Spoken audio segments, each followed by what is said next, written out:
बोलते हैं field of view. बस यहाँ इतना ही पूछा जाता है, इमेज कहाँ, ऑब्जर्वर जो है, जो ये आदमी सब बने हैं ये ऑब्जर्वर हैं, ठीक है। किसको इमेज दिखेगा किसको नहीं दिखेगा, आपको पता करना रहता है इमेज को कौन सा ऑब्जर्वर देखेगा और कौन ऑब्जर्वर इमेज को नहीं देखेगा। बनाइए इसको। फील्ड ऑफ व्यू एक ऐसा रीजन है जहां पर रिफ्लेक्टेड रे प्रेजेंट है और रिफ्लेक्टेड रे के अंदर जितने भी ऑब्जर्वर हैं सबको इमेज दिखेगी। सबको क्या दिखेगी, इमेज। ये ऑब्जर्वर है, ये प्लेन मिरर है। प्लेन मिरर में इमेज बताइए, जितने डिस्टेंस पर ऑब्जेक्ट रहता है उतने डिस्टेंस पर क्या बनती है, इमेज। यही बनेगा, बताइए।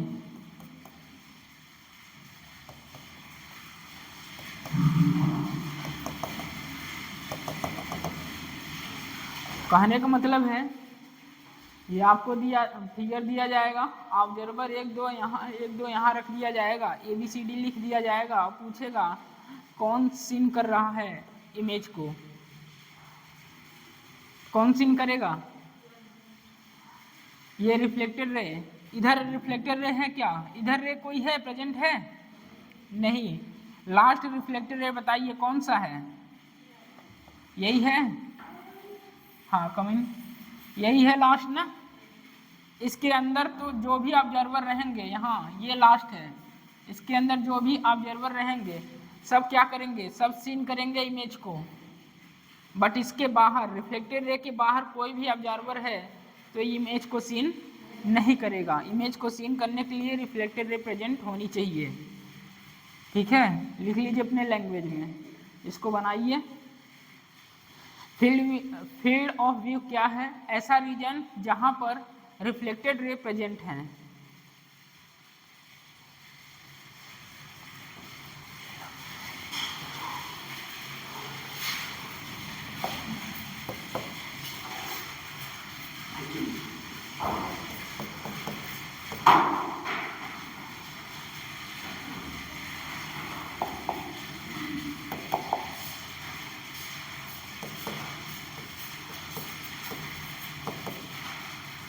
फील्ड ऑफ व्यू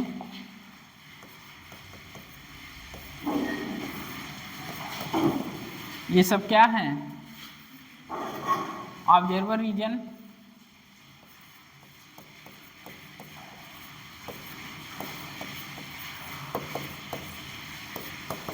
ये क्या कर रहे हैं, सीन कर रहे हैं, observer region. He is able to see the image, he is able to,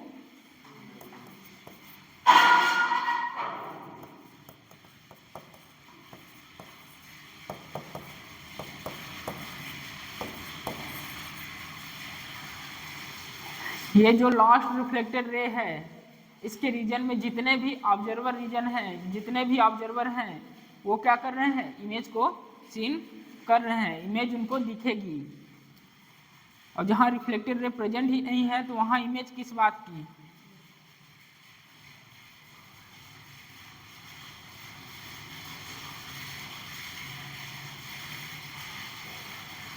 एक ऐसा रीजन जहां पर रिफ्लेक्टेड रे प्रेजेंट है, then he can see the image.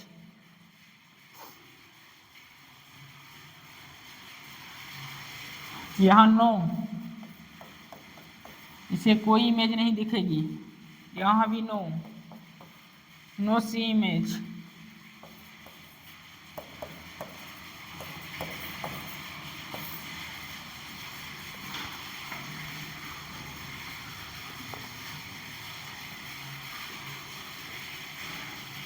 ये प्लेन मिरर की कुछ बातें थी जो आपको बताया गया।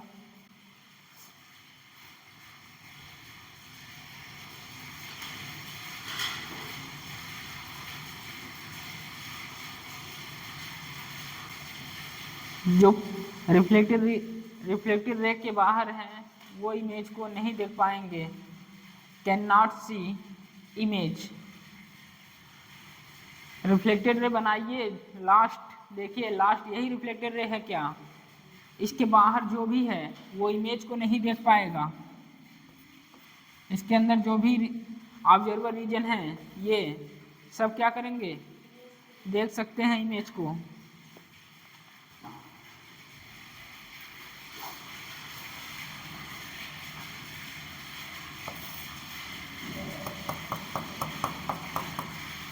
ये ऑब्जेक्ट है,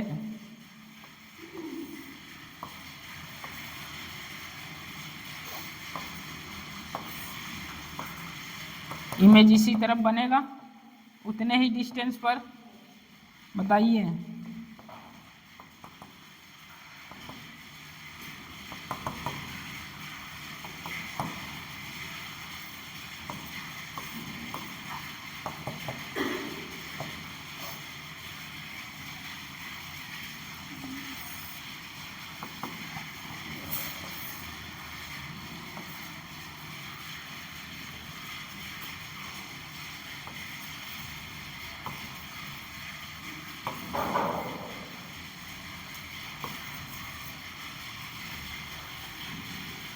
किसको दिखेगा, बाहर वाले को अंदर वालों को?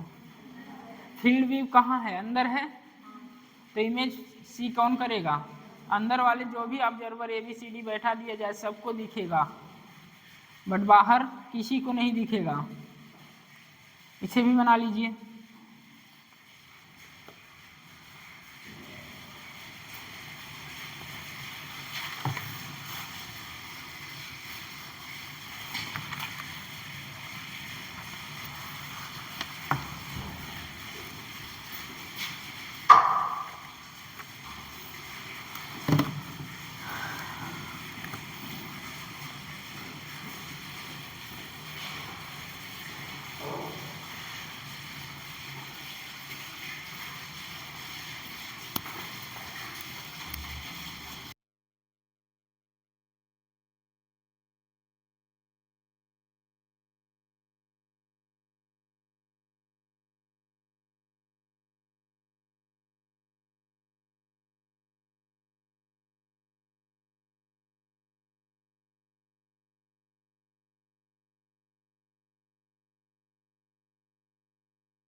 तो जहाँ पर फील्ड व्यू क्या है, जहाँ पर रिफ्लेक्टेड रे प्रेजेंट हो, और जहाँ पर रिफ्लेक्टेड रे प्रेजेंट हो ऑब्जर्वर उसके अंदर आ रहा है, उस रीजन के अंदर ऑब्जर्वर आ रहा है तो आसानी से इमेज देख सकता है। अगर उसके बाहर है तो इमेज को नहीं देख सकता है। ठीक है, इसमें और कुछ नहीं है।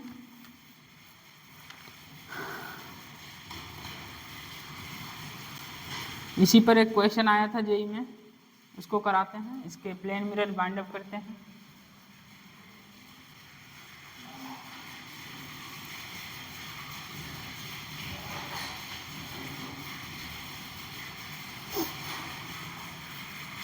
लिखिए, by how much distance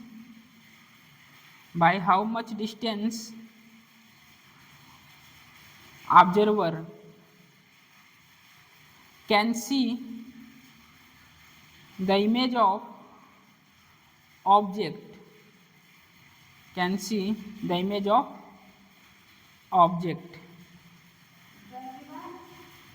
image of object O.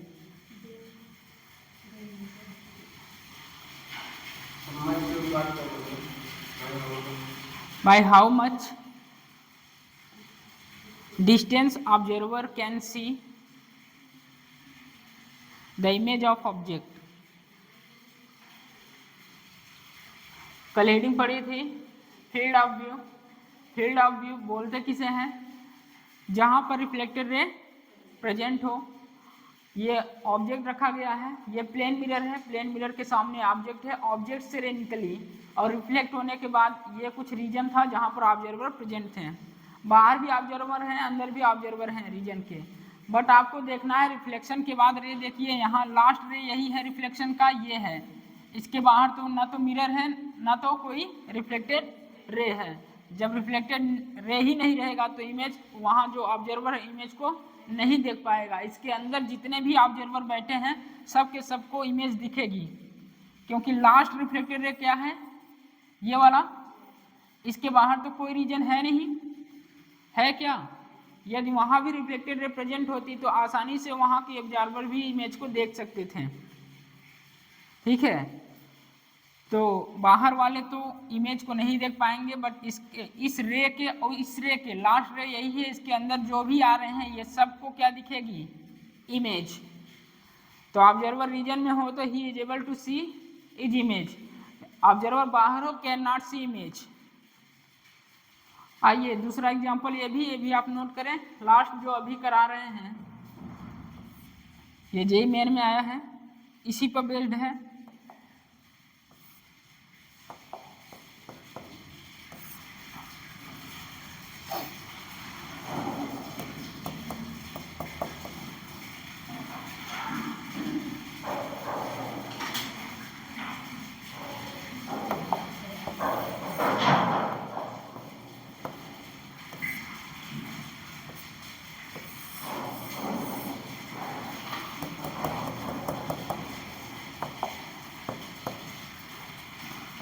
की जो हाइट है कितना है, 50 सेंटीमीटर है, 50 सेंटीमीटर, और ऑब्जेक्ट 60 सेंटीमीटर पर रखा हुआ है। ऑब्जेक्ट 60 सेंटीमीटर पर रखा हुआ है और मिरर की जो प्लेन मिरर है इसकी जो हाइट है वो कितना है, 50 सेंटीमीटर है। बस फील्ड वेव से ही आप करेंगे इसको। जो ऑब्जेक्ट है, ऑब्जेक्ट इस तरफ 60 सेंटीमीटर पर रखा हुआ है, 60 सेंटीमीटर पर ऑब्जेक्ट को रखा हुआ है।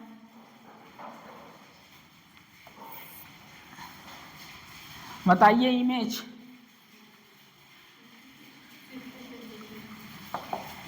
मिरर की जो हाइट है 50 सेंटीमीटर है, ऑब्जेक्ट 60 सेंटीमीटर पर रखा हुआ है, ठीक है। ऑब्जेक्ट से रे जाएंगी,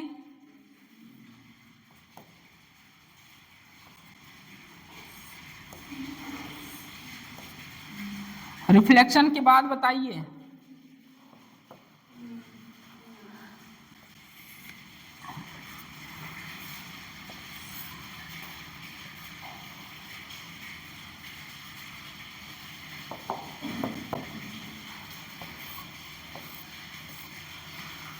ये ऑब्जर्वर है, ऑब्जर्वर यहाँ से चलना स्टार्ट करेगा, यहाँ इसको इमेज दिखेगी, इमेज दिखेगी क्या? इधर कोई रिफ्लेक्टेड रे नहीं प्रेजेंट है इधर, तो यहाँ से इसको नहीं दिखेगा। जैसे ही ये ऑब्जर्वर यहाँ इस रीजन में पहुँचेगा तो इसको इमेज दिखने लगेगी। तो बताइए इमेज कितने, इमेज का फॉर्मेशन बताइए।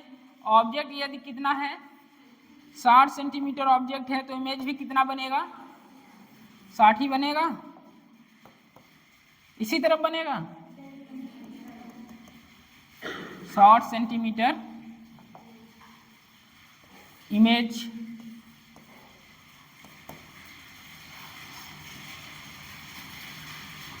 यहाँ से इसकी जो डिस्टेंस है 120 है, शायद 120 सेंटीमीटर। यहाँ से यहाँ तक जो इसकी डिस्टेंस है 120 सेंटीमीटर। टोटल बताइए इमेज से यहाँ तक कितना हो जाएगा, 180 सेंटीमीटर होगा कि नहीं?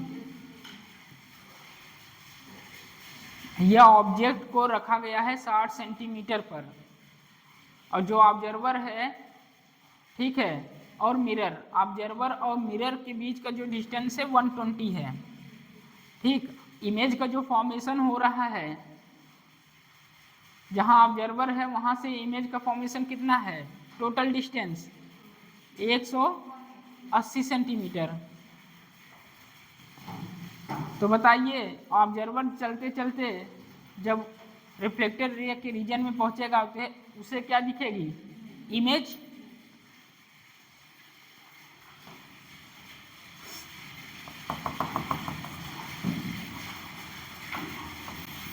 ये कितना है? y, मान लीजिए ये y या x या x। तो आप फाइंड करिए how much distance observer can see the image of object. करिए, ये सोचना पड़ेगा 180, ये 180 सोचना पड़ेगा। दिया ये है मिरर और ऑब्जर्वर के बीच का जो डिस्टेंस है कितना है? 120 सेंटीमीटर। और ये आपको गिवन है ऑब्जेक्ट कहाँ पर है? 60 सेंटीमीटर पर। तो आप आसानी से बता सकते हैं ऑब्जेक्ट 60 सेंटीमीटर पर है तो इमेज भी कितने पर बनेगी? 60, क्योंकि प्लेन मिरर है। तो यहाँ से यहाँ तक की डिस्टेंस 120 सेंटीमीटर है। इमेज से लेकर ऑब्जर्वर तक की डिस्टेंस 180 सेंटीमीटर है। यहाँ ट्रेंगल की बात करेंगे, ट्रेंगल रेशियो देखेंगे तो यहाँ 2 ट्रेंगल बन रहे हैं। सोच के देखिए एक बार, 2 ट्रेंगल लेते हैं यहाँ।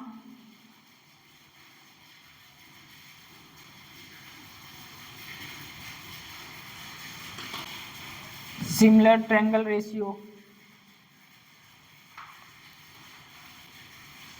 आज ऑब्जर्वर जैसे ही चलना स्टार्ट किया, पहले उसको इमेज नहीं दिख रहा था। क्यों? क्योंकि वहाँ कोई भी रिफ्लेक्टेड रीजन प्रेजेंट नहीं था। जैसे ही वो रीजन में पहुँचा, रिफ्लेक्टेड रीजन में पहुँचा, तो उसे इमेज दिखने लगेगी। तो वही पूछा है ऑब्जेक्ट से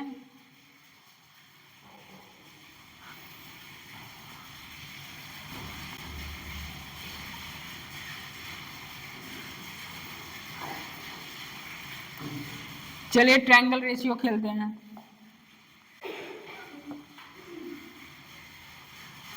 एक बड़ा वाला ट्रायंगल है ये, यहाँ से यहाँ तक, या ये नॉर्मल खींचेंगे तो ऐसे ही आएगी रे। यहाँ नॉर्मल खींचेंगे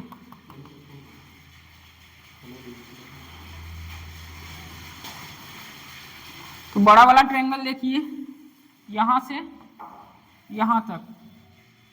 इसमें एक छोटा वाला भी ट्रायंगल है, दिख रहा है क्या? कौन सा? ये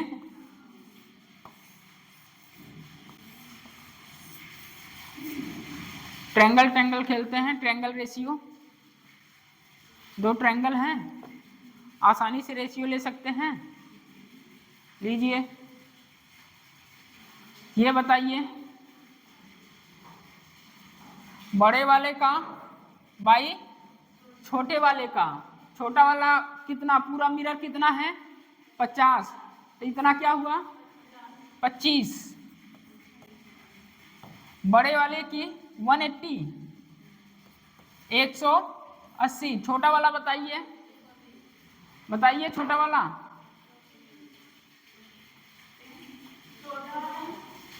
60 भैया, 60।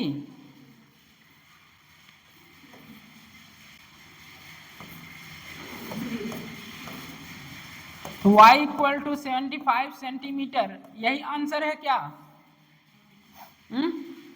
आंसर यही है।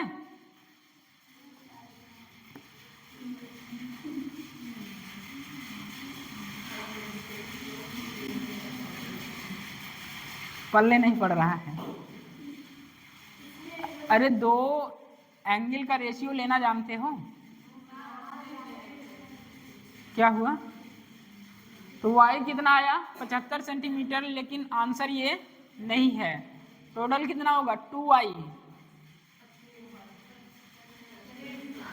बताइए 2y कितना हो जाएगा? 150 सेंटीमीटर। नहीं आया? 2022 का क्वेश्चन है नीट का, उसका जेई का। फील्ड व्यू कितने पर दिख रही है ये बताइए पहले। फील्ड व्यू 2y पर दिख रहा है। फील्ड व्यू कितना है? 2y है।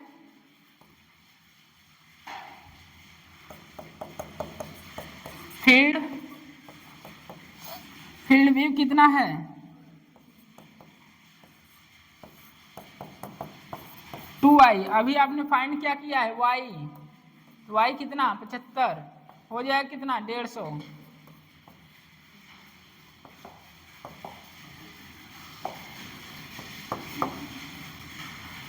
किसी को आ नहीं रहा, मुझे पता है।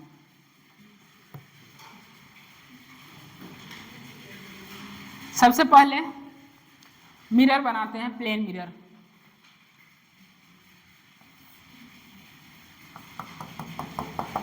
ये प्लेन मिरर है। प्लेन मिरर से ऑब्जेक्ट कितना रखा हुआ है? कितने पर? 60 सेंटीमीटर पर। ठीक, बताइए इमेज कहाँ बनेगा? 60 ही पर बनेगा। 60 पर बनेगा, इतना तो बताओ यार। 60 सेंटीमीटर पर बनेगा। जितने डिस्टेंस पर ऑब्जेक्ट रहता है उतने डिस्टेंस पर आपकी इमेज बनती है। ठीक, और इसकी हाइट दी हुई है, कितना है? 50 सेंटीमीटर इसकी हाइट है। इसकी हाइट 50 सेंटीमीटर प्लेन मिरर की हाइट है। ये ऑब्जेक्ट है, ऑब्जेक्ट से रह जाएगा ये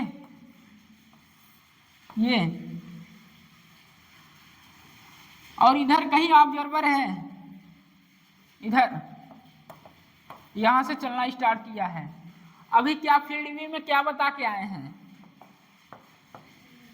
ये नॉर्मल खींचिए और ये रिफ्लेक्शन के बाद रे जहां गई हो नॉर्मल, यही बता के आए हैं। अरे बोलो यार, यही बता के आए हैं ना।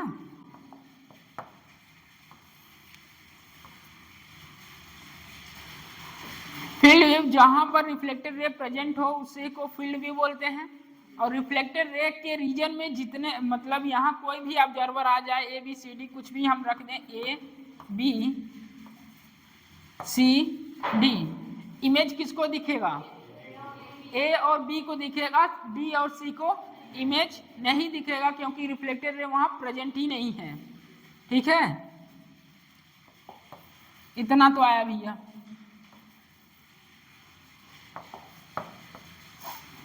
अब मैं इसी लाइन को बढ़ा रहा हूं, x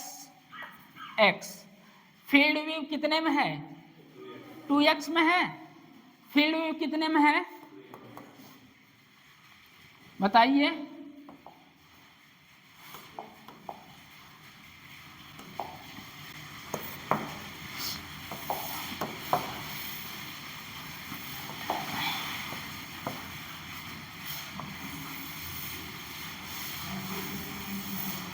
और जो मिरर है और जो ऑब्जर्वर है इसके बीच का डिस्टेंस कितना है? 120 सेंटीमीटर गिवन है क्वेश्चन में। ठीक, इसके बाद ऑब्जर्वर को इमेज कहां पर दिख रहा है? 120 प्लस 60 कितने पर? 180 सेंटीमीटर पर ऑब्जर्वर को इमेज दिख रहा है। ये ऑब्जर्वर चलना स्टार्ट किया इधर, तो इसको इमेज दिख नहीं रहा था, जैसे ही यहाँ पहुंचा इसको इमेज दिखने लगा। फील्ड व्यू आपका 2x पर है, क्योंकि यहाँ से यहाँ तक, यहाँ ये पूरा लेंगे, यहाँ से यहाँ तक x है, तो यहाँ से यहाँ तक x ले लिए, तो फील्ड व्यू कितने पर है? 2x पर। आइए डॉटेड लाइन को मिलाइए, इमेज यही मिल रहा है ये। ठीक है, अब यहाँ पर देखिए दो ट्रेंगल बन रहे हैं क्या? ये पूरा वाला मिलाइए, बड़ा वाला सा जो है यहाँ से इधर होगा, ऐसे अपने कॉपी में सही से बनाइएगा। ठीक, ये एक बड़ा वाला ट्रायंगल है और एक यहाँ छोटा वाला बन रहा है। तो ट्रायंगल रेशियो तो बता रहे हैं, ट्रायंगल रेशियो, बड़े वाले का डिस्टेंस बाई छोटे वाले का, टोटल कितना है 50 है, तो आधा कितना हो जाएगा 25, बड़े वाले की 180, छोटे वाले की 60, कितना x equal to 75 centimetre. Field view कितने पर है, फील्ड व्यू आपकी 2x पर है, तो 2 इंटू 75 कितना हो जाएगा 150 सेंटीमीटर। यही था भैया 2022 का क्वेश्चन।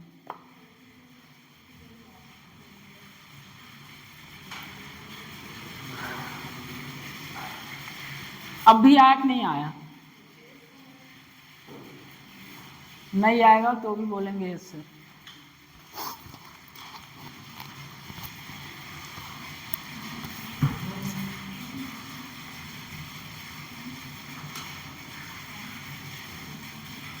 लिखना है, लिख चुके हैं।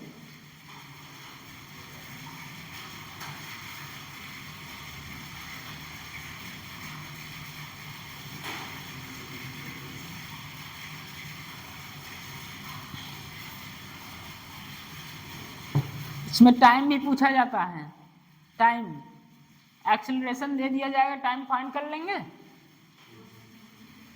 टाइम फाइंड करिए, एक्सेलरेशन 5 मीटर पर सेकेंड स्क्वायर,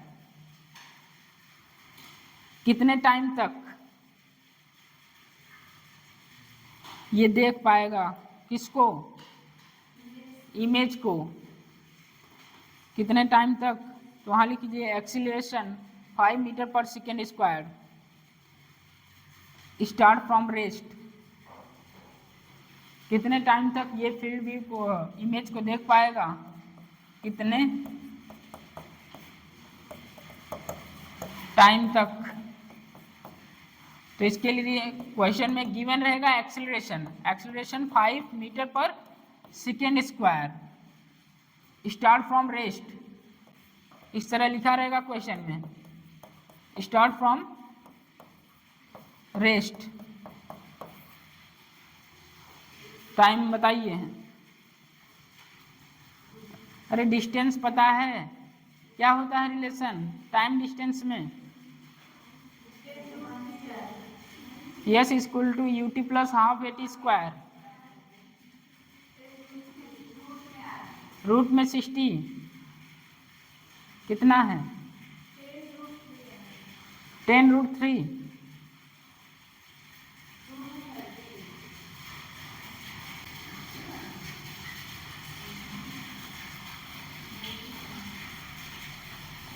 आ रहा है।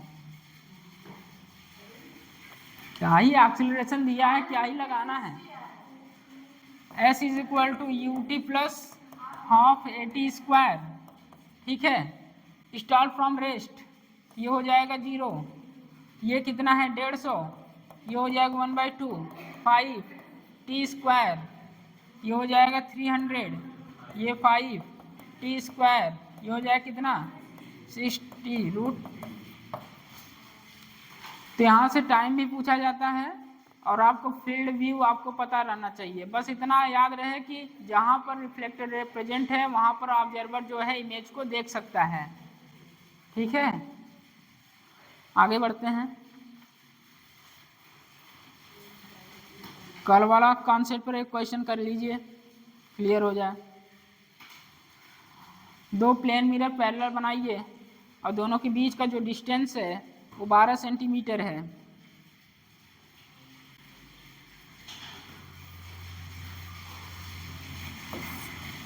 शायद कल एक ग्रुप में भी क्वेश्चन दिया गया था। यहाँ से यहाँ तक 12 सेंटीमीटर है, ठीक है, यहाँ से यहाँ तक 2 सेंटीमीटर है। देखिए यहाँ से यहाँ तक 10 सेंटीमीटर 12 सेंटीमीटर है और यहाँ से यहाँ तक 2 सेंटीमीटर है। ये नहीं दिया रहा, कम से कम ये तो कर लोगे, ये तो कर लोगे भैया। 10 है, 10।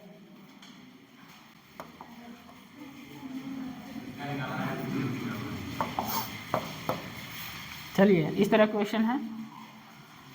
Find out position of third image from M1। हाँ, दोनों के कारण पूछा जाए तो इनफाइनाइट, और पर्टिकुलर पॉइंट पर दिया जाए जैसे मिरर M1 से कितने पर, third. Find out position of third image from M1 26 from क्या M1।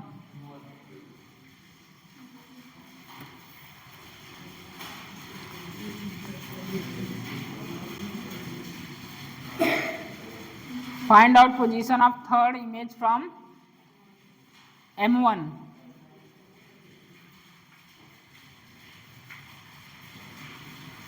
क्या है भैया आंसर? ये मिरर 1 है। अच्छा, ये मिरर ही नहीं है, ये मिरर है, ये मिरर 2 है। M1 है, M2 है, कितना है? 2 है, तो ये कितना होगा? 10 होगा। ये कितना बोला हो भैया? कितना होगा जोड़ने पर? 12।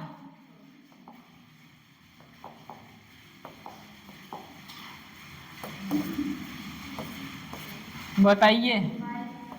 22, 14,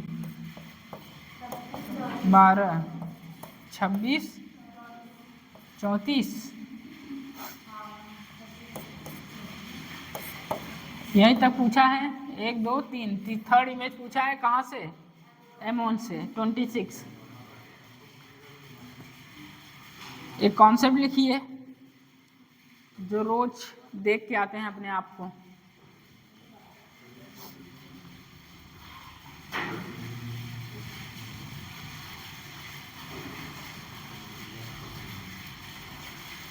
एक आदमी है जिसकी हाइट h है, ठीक है? तो बताइए वो कितने का मिरर लाए, कितने हाइट का मिरर लाए कि वो अपने पूरे इमेज को देख सकता है? h/2 का। हाँ, h/2 का। आप 6 फीट के हैं और 6 फीट का मिरर लाएंगे जिससे आप पूरा दिखेंगे। हम 6 फीट के हैं तो 6 फीट पूरा दिखना चाहिए। ऐसा है क्या? एक आदमी है, उसकी हाइट h है, वो अपने आप पूरा इमेज देखने के लिए कितना मिरर लाए, कितने बड़ा मिरर लाए? वो अपने हाइट का आधा। लिखिए इसको।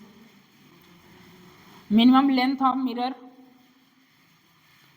Minimum length of mirror read h/2। Minimum length of mirror read h/2। एक आदमी है जिसकी हाइट h है, तो बताइए कितना मिरर चाहिए ताकि वो अपना पूरा इमेज देख सके? बताइए। उसका आधा। यदि आपकी हाइट 5 फीट है, आप अपने आप को पूरे मिरर में देखने के लिए आपकी पूरी छवि बन जाए प्लेन मिरर में, तो बताइए कितनी हाइट चाहिए? उसका आपका आधा।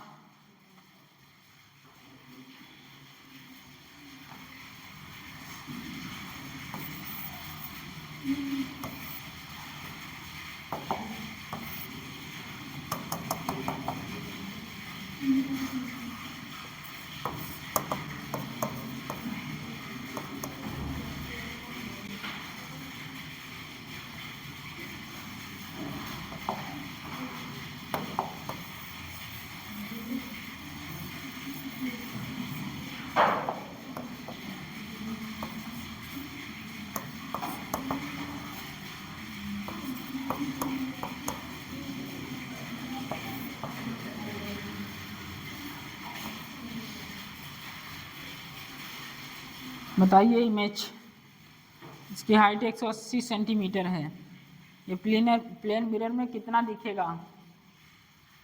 बताइए कितना मिरर चाहिए इसको अपने पूरे इमेज को देखने के लिए? अरे आधा कर दो, 90 बस हो गया, और क्या इतना का ही सोच रहे हो?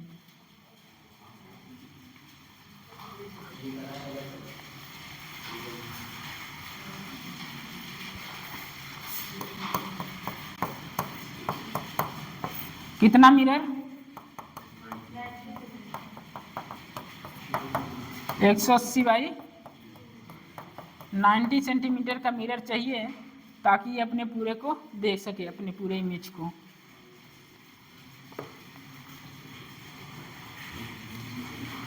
आगे इंपॉर्टेंट डालिए सिल्वरिंग।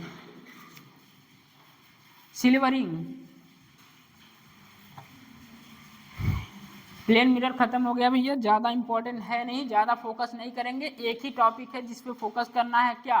वो भी हिंदी अंग्रेजी दोनों में लिखवाए हैं। यदि मिरर को थीटा से घुमाया जाता है तो रिफ्लेक्टेड रे कितने से घूमती है?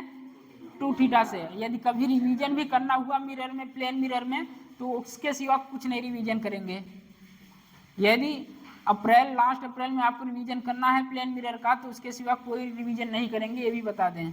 क्योंकि आपके एनसीईआरटी में नहीं है, जो गांव में एनसीईआरटी पढ़ाई जाती है, बाहर जो एनसीईआरटी चल रही है, तो गांव में तो वही चल रहा है आपका 11th का सिलेबस और 12th का सिलेबस। तो एग्जाम में तो वही 12th का सिलेबस ही तो पूछेगा, क्या बाहर से पूछ लेगा क्या? जब एनसीईआरटी में नहीं है तो नहीं आएगा, ये भी बता दें। और जो आएगा एक पॉइंट है वो भी लिखा दिए हैं। यदि प्लेन मिरर थीटा से घूम रहा है तो रिफ्लेक्टेड रे कितने से घूमेगी? 2 थीटा से। उसके बाद आपको मैथ करना है थोड़ा सा। कल क्वेश्चन भी भेजे थे, देख लिए होंगे किस तरह आया था, देखे थे कि नहीं? बस लिखिए सिल्वरिंग मिरर, ये इंपॉर्टेंट है। सिल्वरिंग मिरर जो ग्रुप में क्वेश्चन भेजा गया है उसमें कुछ क्वेश्चन थे सिल्वरिंग के, उसके लिए कॉन्सेप्ट लिखिए। यहाँ 3 बातों का ध्यान रखना है आपको। हमें 3 कॉन्सेप्ट चाहिए, ऐसे लिखिए, हमें 3 कॉन्सेप्ट चाहिए, फिर सिल्वरिंग समझ में आ जाएगी। हाँ लिखिए, हिंदी में लिखना है।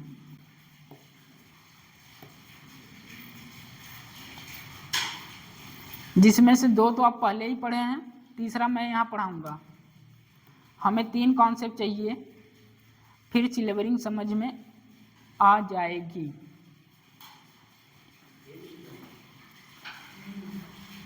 क्या इसमें बैठे हैं, ये भी कोई कॉन्सेप्ट होता है क्या?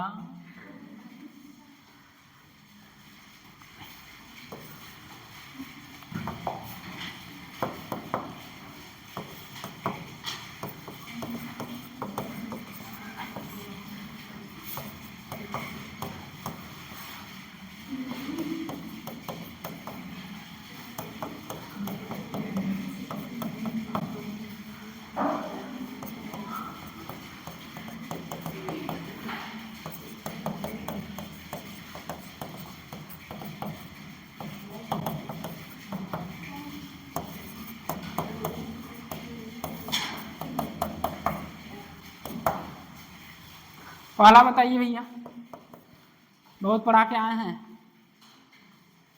पावर, कर्व सरफेस का पावर। मैं पूछूं क्यों? आंसर दीजिए बस। पहला 3/2 1 फाइन पावर, यही तो पढ़ा के आए हैं, इससे जवाब दीजिए तब तो समझ में आए। अच्छा रेडियस भी देना है, रेडियस लिख लीजिए 20 सेंटीमीटर। हाँ 20 सेंटीमीटर दोनों का।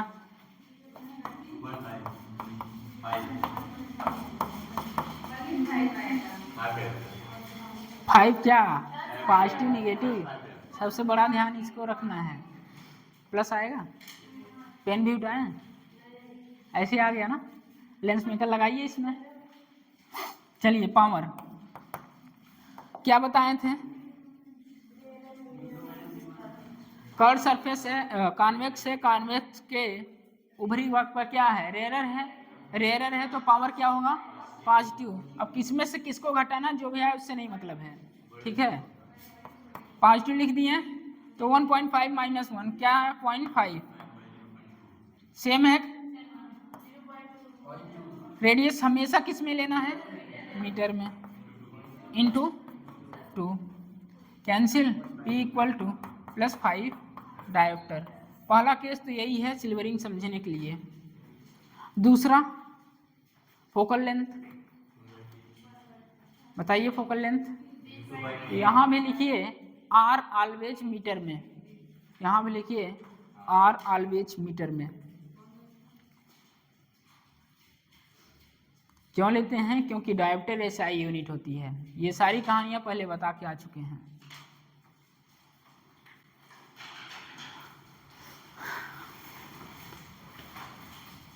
तीन बातें हैं आपको बताना। पहला तो आप पहले से जानते हैं, दूसरा भी बहुत पहले से जानते हैं। P इक्वल टू 1/F, यही P equal to 1/F। P dioptre F metre, P dioptre F metre. ये भी आप बहुत पहले से जानते हैं, यही सेंटीमीटर में हो जाएगा तब P इक्वल टू 100/F। बताइए फोकल लेंथ कितनी आई आपकी, और P equal to 100/F।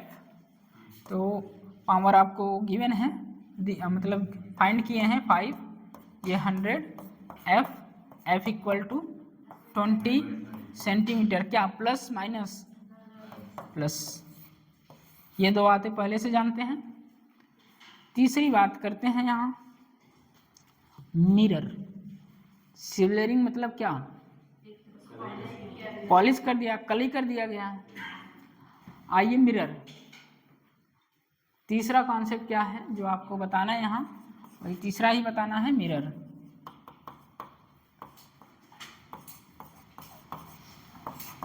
Mirror, mirror में बताइए फोकल लेंथ क्या होती है, positive negative. Power P equal to 1/F, positive negative mirror के लिए। हाँ पावर मिरर के लिए, प्लेन मिरर की पावर कहाँ होगी भाई,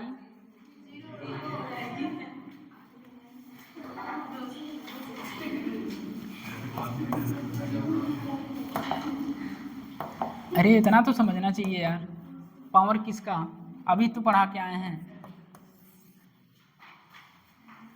P equal to 1/-F, minus में होता है मिरर। चलिए आते हैं क्वेश्चन लिख के।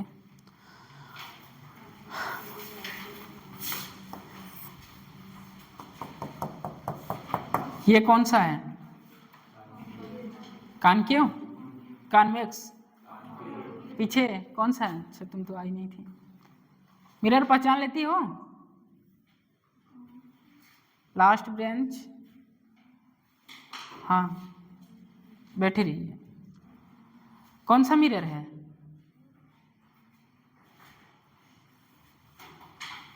क्या मतलब है क्लास,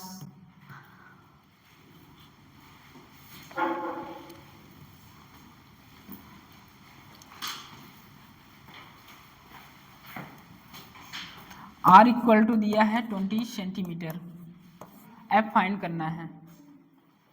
R दिया है 20 सेंटीमीटर, F फाइंड करना है। F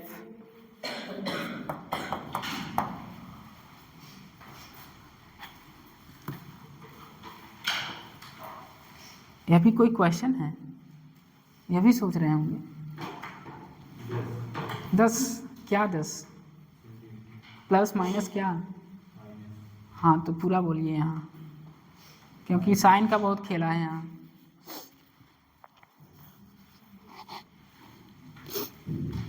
रेडियस कितना आया भैया, फोकल लेंथ और रेडियस ऑफ कर्वेचर में रिलेशन क्या है मिरर में, तो एक ही रिलेशन है, F equal to R/2, F equal to R/2, F equal to R/2, 20/2 कितना 10 सेंटीमीटर, 10 नहीं -10, कौन सा मिरर है कॉनकेव। पावर बताइए, P -100 बाई माइनस कितना +10 डायोप्टर। तो निगेटिव पॉजिटिव यहाँ आपको ध्यान से देख के करना है, ये भी बता दें। अगर सावधानी हटी दुर्घटना घटी, यहाँ हो सकता है। अभी इसको लेते हैं यूज में, ये उतारिए। 3 कॉन्सेप्ट, 2 पहले आप पढ़े हैं, तीसरा ये था। 2 कॉन्सेप्ट पहले पढ़े हैं, अरे बोलो ना, पढ़े हो? वो पावर वाला पढ़े हो, फोकल लेंथ भी पढ़े हो, ये भी तो पढ़ के आए हैं सर मिरर में। Power equal to -1/f, focal length equal to r/2, radius of curvature दिया है, फोकल लेंथ रिलेशन ये रहता है, तो काट भी देंगे, 10 आएगा, 10 नहीं -10। कैसा मिरर है? कॉनकेव। कॉनकेव के लिए फोकल लेंथ क्या होती है? निगेटिव। वो चाहे कॉनकेव मिरर हो चाहे कॉनकेव लेंस हो, दोनों के लिए फोकल लेंथ क्या होती है? निगेटिव होती है भैया। चलिए क्वेश्चन लेते हैं। ये तीनों क्लियर है तो सिल्वर भी क्लियर हो जाएगा बहुत बढ़िया से।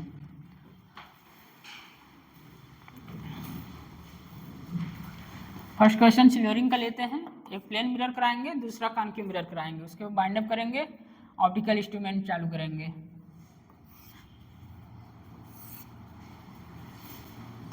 कलई, दिस इज सिल्वरिंग। ये है क्वेश्चंस और आपको दिया है 20 सेंटीमीटर।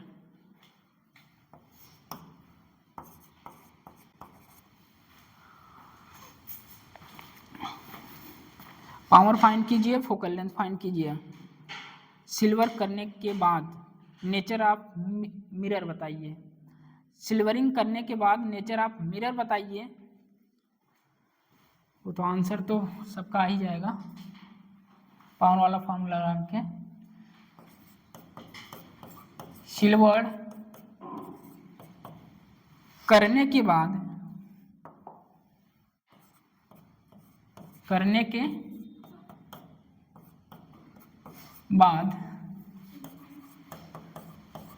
मिरर का नेचर बताइए। सिल्वर करने के बाद मिरर का नेचर बताइए। फाइंड क्या करना है आपको? Power plus focal length. Focal length आती ही नेचर तो पता चल जाएगा। पावर कितना आया? +5/2 डायोप्टर, +5/2 डायोप्टर, 5 डायोप्टर,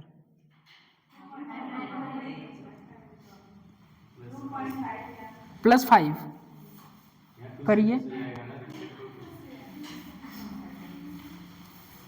करिए करिए करिए करिए। पेन डोलाइए, चलाइए पेन, पावर वाला फार्मूला लगाइए। 5/2, सबका 5/2, बहुत सही।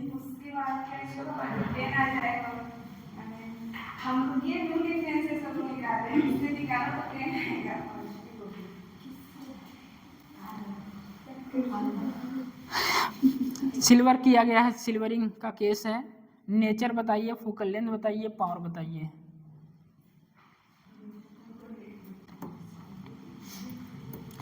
गलती से भी P = 100/f नहीं रखेंगे, क्योंकि पॉलिश हुआ है, नेचर चेंज हुआ है। आपको पावर रखना है -100/f।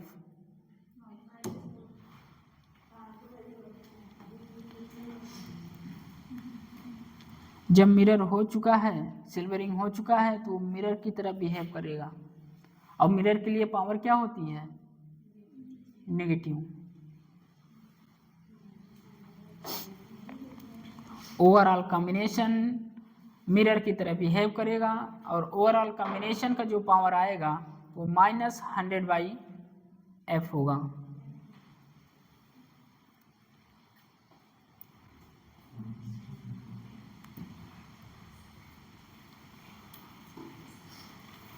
चाहे तो इस पॉइंट को पहले ही लिख लीजिए, ओवरऑल कॉम्बिनेशन कामा ओवरऑल कॉम्बिनेशन कामा मिरर की तरह एक्ट करेगा, इसलिए power equal to -100/f use करेंगे, -100/f यूज करेंगे।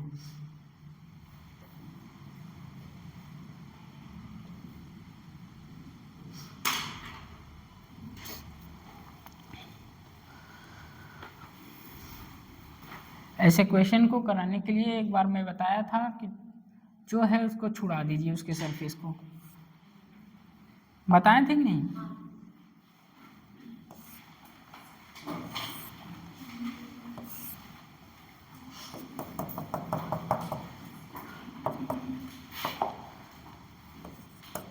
थ्री बाई टू है,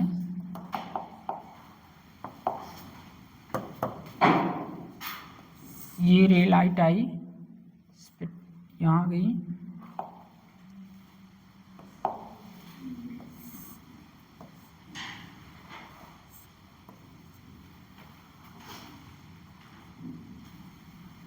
टकरा के वापस आएगी।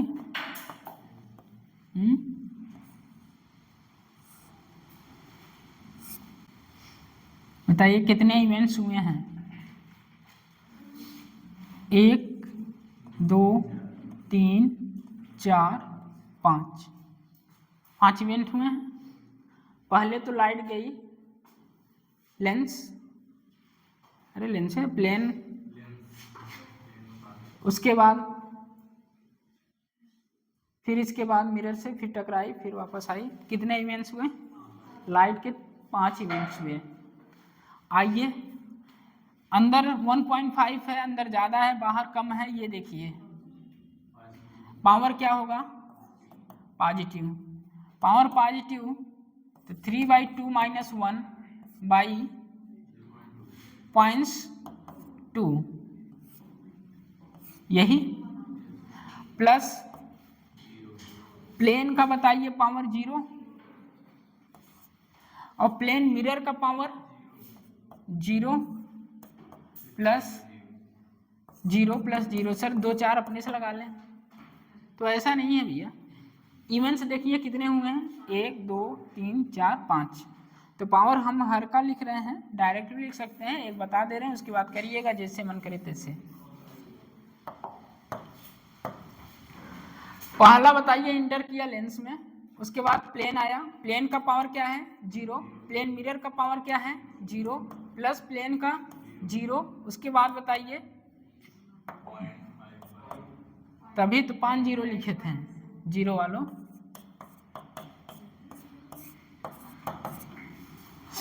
यही जब यहां से बाहर आएगा तब के लिए है, तो कितना हो जाएगा?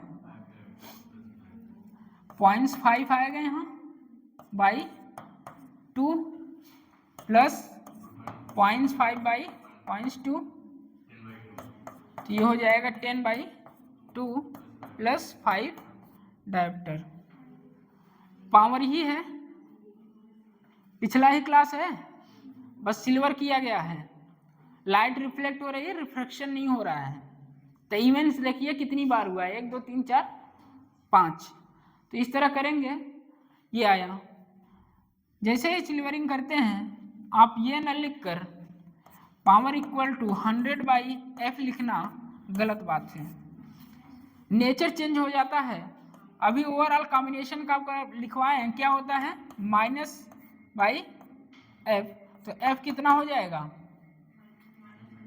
-100/5, तो ये कैंसिल होगा, -20 सेंटीमीटर। तो नेचर पूछा गया था और फोकल लेंथ निगेटिव आ रहा है, तो नेचर कैसा होगा? कॉनकेव मिरर, कॉनकेव मिरर की तरह ये बिहेव करेगा। फोकल लेंथ नेगेटिव है, कॉनकेव, कभी कभी नेचर ही केवल पूछता है तो कॉनकेव मिरर बताएंगे फोकल लेंथ से। ओवरऑल कॉम्बिनेशन भी आपको बता दिया गया, ओवरऑल कॉम्बिनेशन पूछा जाए तो क्या होता है, आप 100/f न रखकर -100/f रखेंगे, कर लेंगे इस तरह। अरे बोल दो, हेलो ना। चलिए, ओवरऑल कॉम्बिनेशन मिरर, तो मिरर वाला लगे फॉर्मूला P = -100/f।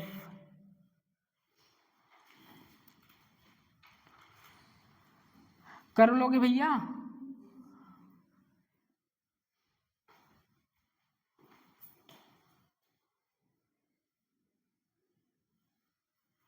सिलेबरिंग वाले क्वेश्चन इस तरह करना है, सारे के सारे क्वेश्चन पावर से ही करिएगा, आसान रहेंगे। विदिन 5 सेकेंड के अंदर आप आंसर दे रहेंगे, जब आपकी प्रैक्टिस होगी तब, बिना प्रैक्टिस के कुछ नहीं होगा।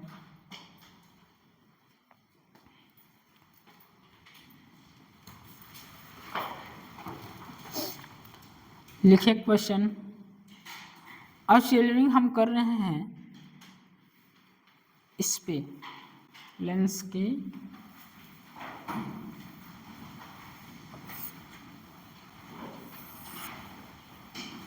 यहाँ सिलेबरिंग कर दिए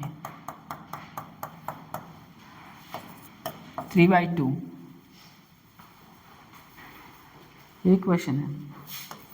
क्वेश्चन नंबर दूसरा, अभी तेज आप प्लेन मिरर पर सिल्वर कर रहे थे, आप उभरे भाग पर क्या कर दिए हैं, सिल्वरिंग। और इसका रेडियस जो है कितना दिया है, आर दिया है 20 सेंटीमीटर। चलिए, अभी तो प्लेन वाले पर कलई कर रहे थे, अब कलई कुछ इस तरह हो गया है।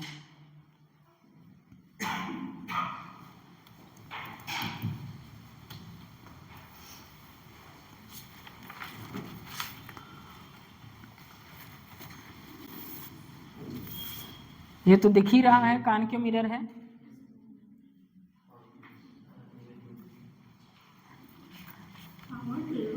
ये क्वेश्चन करने के लिए क्या करें, उसको हटा दीजिए जो पॉलिश हुआ है, जिस तरह वहां हटाए हैं ऊपर। ये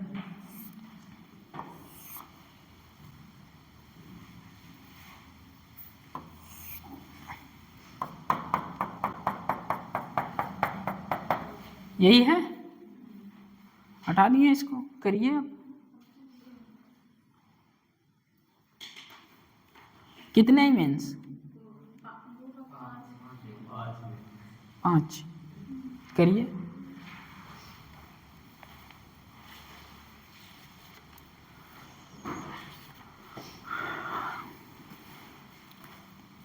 चलिए बोर्ड पर आइए, घर पर करिएगा अच्छे से। सब लोग आइए बोर्ड पर, भैया पीछे बताइए। F = R/2, focal length 20/2, focal length कितना आएगा, -10 सेंटीमीटर। -10 सेंटीमीटर मिरर का क्या आया है, फोकल लेंथ। तो मिरर का पावर भी निकाल सकते हैं, मिरर का पावर हो जाएगा कितना, -100/f। ठीक है, -100/-10, माइनस कैंसिल। तो पावर किसका आया भैया, पावर पहले हम किसका निकाल लिए, मिरर का पावर निकाल रहे हैं। मिरर का पावर कितना आया है, +10 डायोप्टर। पावर तो आप वहाँ भी निकाल रहे थे, वहाँ की पावर जो प्लेन की थी 0 होती थी, यहाँ प्लेन तो है नहीं, तो इसकी पावर तो आएगी। पावर, क्योंकि रेडियस ऑफ कर्वेचर दिया हुआ है, फोकल लेंथ और रेडियस ऑफ कर्वेचर रिलेशन ये होता है, तो फोकल लेंथ आपकी ये आ जाएगी, 10 आएगा। कॉन्केव मिरर है -10 सेंटीमीटर।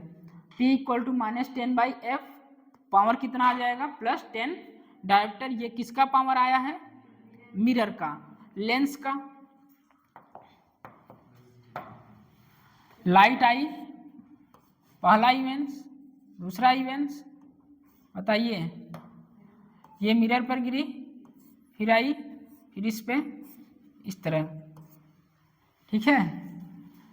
1 2 3 4 5 ये है।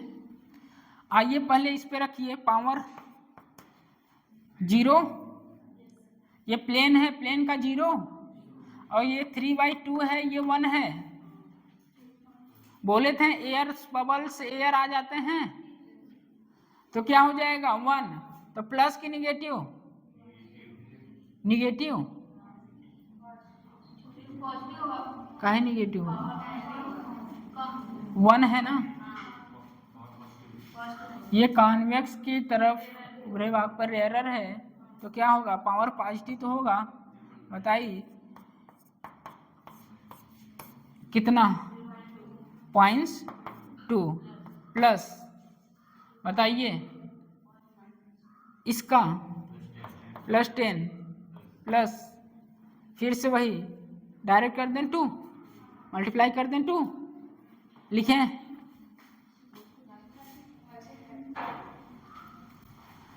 अरे फिर से ये वापस आएगा,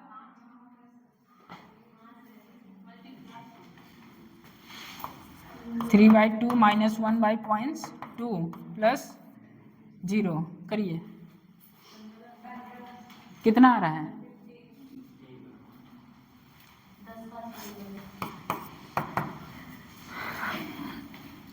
0.5/0.2 प्लस 0.5/0.2 यह आएगा प्लस 10, तो ये हो जाएगा कितना 1, ये 10/2 5 प्लस पावर कितना आ जाएगा +15 डायप्टर। आइए power equal to minus overall बताइए F, तो F -/15, तो ये कितना हो जाएगा 20 2500 3, यही आएगा, यही आएगा ना,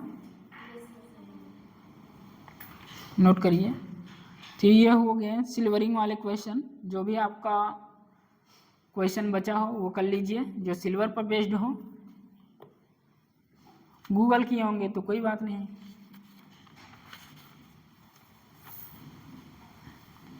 लिखिए ऑप्टिकल इंस्ट्रूमेंट,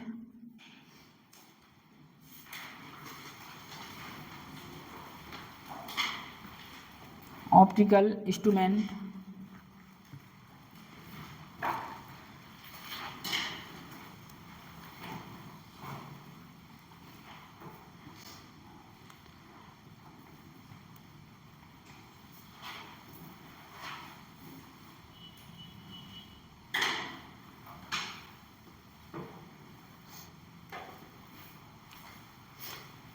सिल्वरिंग वाले आ जाएंगे ना क्वेश्चन, कर लेंगे, आएगा तो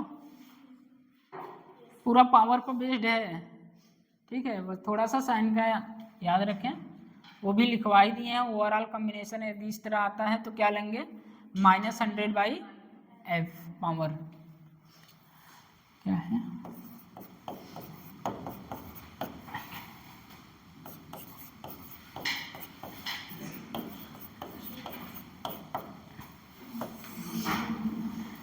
ऑप्टिकल इंस्ट्रूमेंट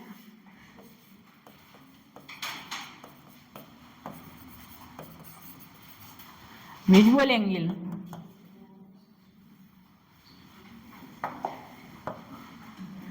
विजुअल एंगल कहते हैं किसे हैं, कोई बताएगा, विजुअल एंगल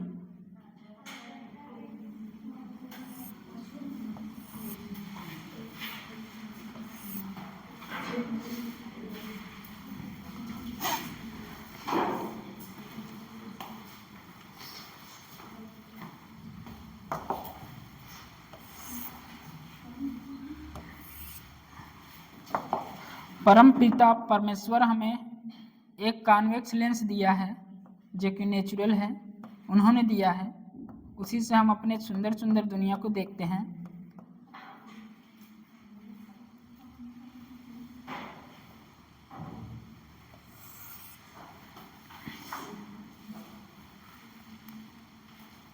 अरे नहीं दिया है क्या?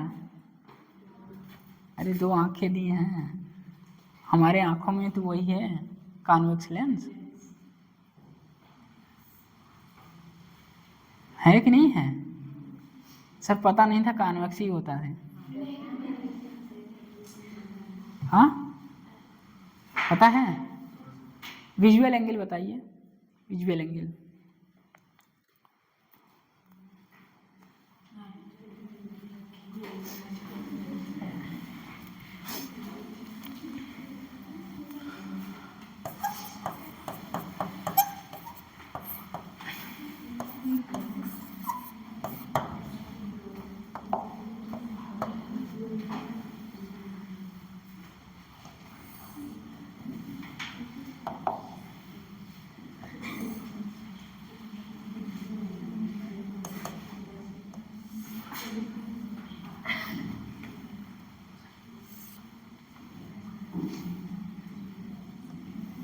बातें नहीं।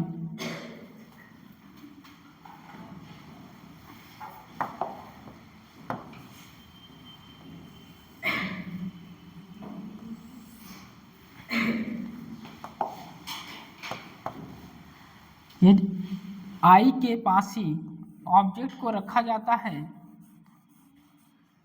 तो इमेज देखिए इस तरह बड़ा बनता है। इसी ऑब्जेक्ट को उसी हाइट पर आंखों से दूर लिया जाता है, आंखों से दूर ले जाया जाता है उतने ही हाइट पर, बताइए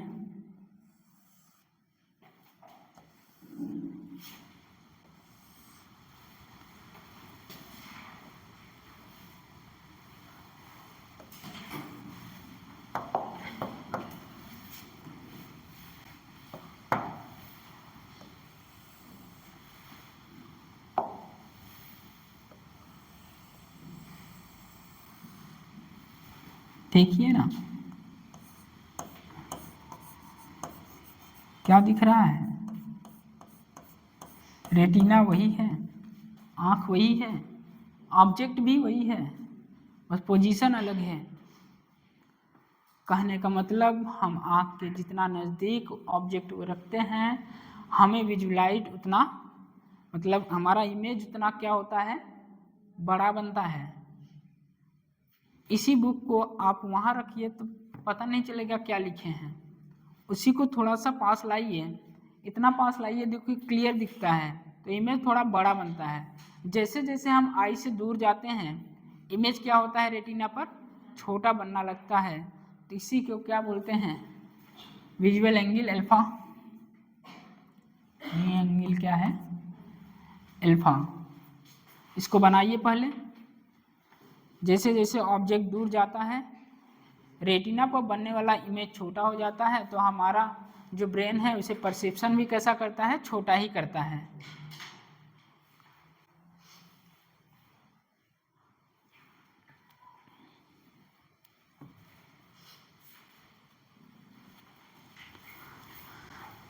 ऑब्जेक्ट जब पास था तो इमेज बड़ा बन रहा था, देख रहे हैं ये ऑब्जेक्ट पास है, ऑब्जेक्ट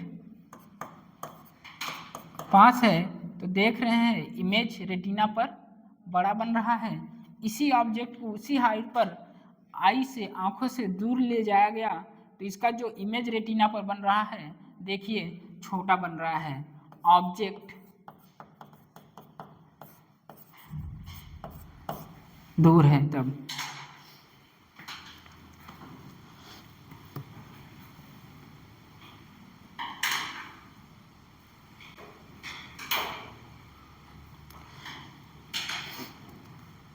जैसे जैसे ऑब्जेक्ट को दूर ले जाया जाता है तो रेटिना पर बनने वाला इमेज भी छोटी बनती है। जो इमेज बनता है उस इमेज को जो हमारा ब्रेन परसेप्शन करता है छोटा ही करता है, जो इमेज छोटा रेटिना पर बनता है।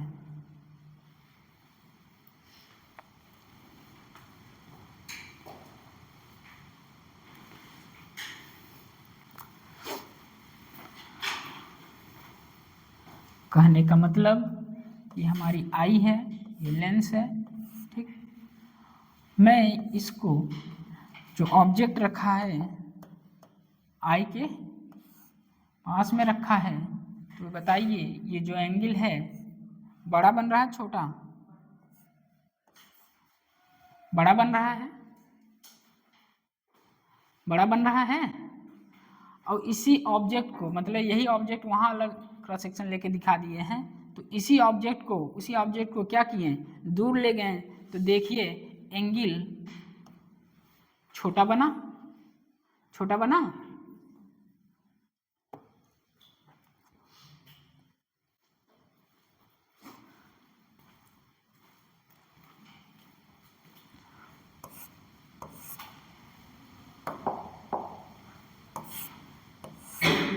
वहाँ नहीं समझ में आ रहा तो यहाँ बना लीजिए।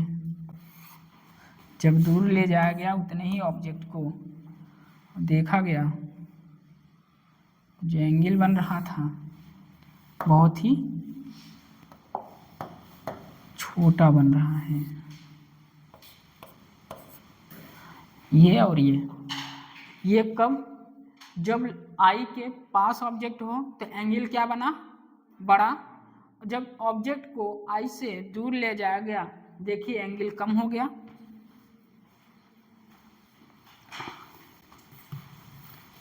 विजुअल एंगल बोलते क्या, विजुअल एंगल क्या वो होता है अक्षर बड़ा हो जाना? नहीं भैया, आप पढ़ रहे हैं अक्षर एकाएक बड़ा हो गया, कुछ चीजें कर रहे हैं बड़ा हो गया। अक्षर उच्छर बड़ा नहीं होता है, सब खेला विजुअल एंगल का होता है। ऑब्जेक्ट पास है तो एंगल क्या है, बड़ा है। ऑब्जेक्ट दूर है तो क्या है, छोटा एंगल है। यहीं लिखिए visual angle. Angle subtended by, angle subtended by the object, angle subtended by the object at I is called visual angle, is called visual angle.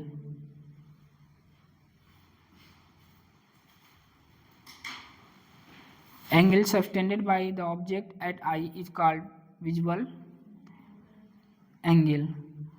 दोनों फिगर देख लीजिए, सबटेंडेड एंगल बन रहे हैं यहाँ, एक बड़ा, फिर उसके बाद ऑब्जेक्ट दूर जा रहा है तो एंगल क्या हो रहा है, छोटा। लिखिए angular magnification, angular magnification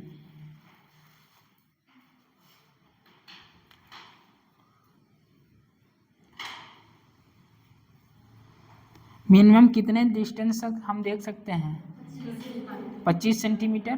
25 centimetre से दूर जाएंगे तो दिखेगा कि नहीं दिखेगा, दिखेगा, छोटा दिखेगा बड़ा दिखेगा। 25 सेंटीमीटर पर मैक्सिमम दिखता है, और 25 सेंटीमीटर के और पास लाया जाए तो क्या होगा, देख सकते हैं कि नहीं देख सकते हैं, कैसा दिखेगा, धुंधला, धुंधला दिखेगा। चलिए कम से कम जानते तो हैं, यहीं लिख लीजिए। मैक्सिमम हम कहाँ तक देख सकते हैं, 25 सेंटीमीटर, नीचे लिख लीजिए, वहीं लिख लीजिए नीचे। मैक्सिमम हम कहाँ देख सकते हैं, 25 सेंटीमीटर तक। ये हाइट कितनी है, h0, ऑब्जेक्ट की height.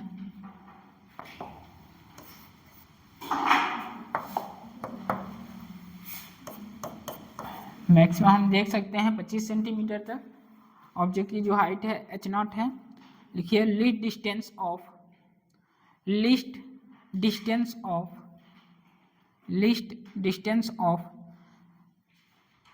Least distance of distinct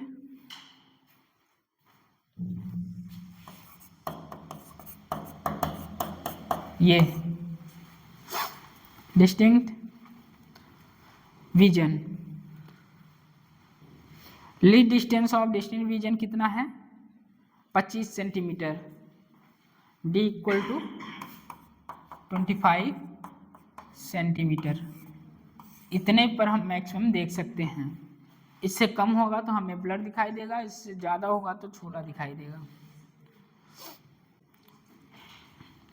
ये कब देख रहे हैं, विथ इंस्ट्रूमेंट कि विदाउट इंस्ट्रूमेंट? तो वहाँ ऊपर लिख लीजिए विदाउट इंस्ट्रूमेंट। अभी हम किसी भी इंस्ट्रूमेंट का यूज नहीं किए हैं। Without instrument, without instrument, without instrument. बताइए 10 अल्फा इक्वल टू क्या लिखें, H0 10। बताइए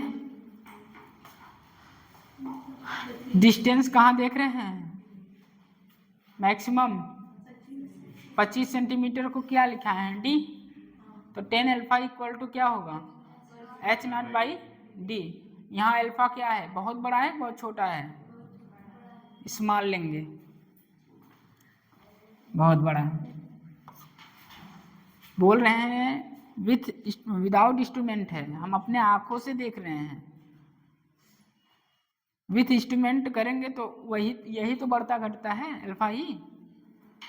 जब हम माइक्रोस्कोप का यूज करें, टेलीस्कोप का यूज करेंगे तो क्या होता है, हमारा विजुअल एंगल ही तो डिसाइड करता है, हम इमेज को उतना बड़ा देख पाएंगे। तो यही तो बता क्या हैं, यहाँ क्या हो रहा है, सस्टेंडेड क्या हो रहा है, अल्फा तो हो रहा है, एंगल तो हो रहा है। जब ऑब्जेक्ट पास है तो उसका एंगल कुछ और है, जब ऑब्जेक्ट दूर गया तो एंगल छोटा हो गया। ये सब अपने आंखों से देख रहे हैं विदाउट इंस्ट्रूमेंट। इंस्ट्रूमेंट कोई इंस्ट्रूमेंट यूज नहीं किए हैं, तो अल्फा क्या होगा, स्मॉल होगा। d equal to 25 centimetre, distance कितना d, बताइए। अल्फा स्मॉल है, alpha equal to H0 by d, तो H0 equal to alpha D.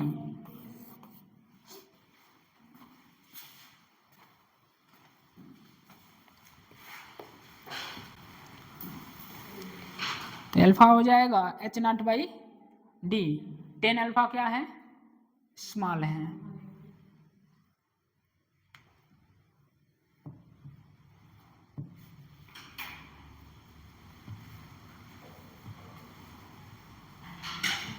इतना बात याद रखिए, जब आप आई के पास ऑब्जेक्ट को रखते हैं, हमारा विजुअल एंगल थोड़ा बड़ा बनता है, जैसे ही दूर जाते हैं क्या होता है, एंगल छोटा हो जाता है विदाउट इंस्ट्रूमेंट।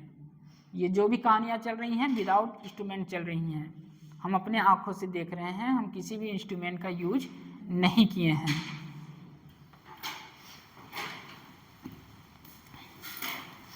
एंगुलर मैग्नीफिकेशन डालिए, एंगुलर मैग्नीफिकेशन, एंगुलर मैग्नीफिकेशन यहाँ से क्लियर होगा जो अभी कहानी बताए हैं।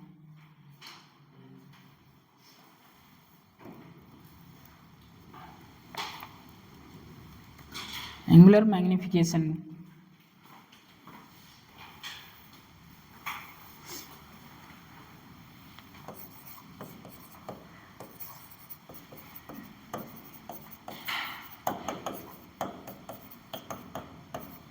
Angular magnification m equal to beta by alpha, m equal to beta by alpha. Alpha अभी पढ़ के आए हैं, क्या बताए हैं, विथ इंस्ट्रूमेंट कि विदाउट इंस्ट्रूमेंट, और बीटा विथ इंस्ट्रूमेंट। लिखिए अल्फा बीटा वहीं एरो करके। Angle subtended by the, angle subtended by the, beta जो है angle subtended by the image, angle subtended by the image at I with instrument, with instrument को underline कर लीजिएगा। Angle subtended by the image at I, angle subtended by the image at I with instrument. Alpha को लिखिएगा, इसमें ये लिख चुके हैं, ये विथ इंस्ट्रूमेंट है, विथ इंस्ट्रूमेंट,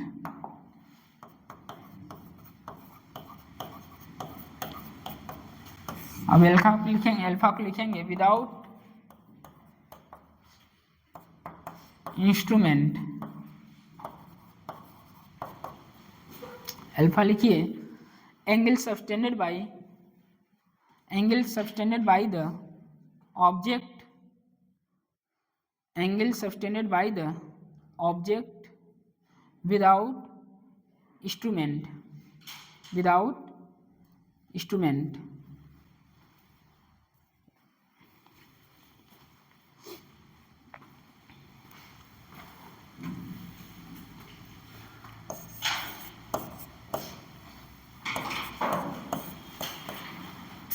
छत पर मेरा चांद, सबका चांद अलग अलग रहता है।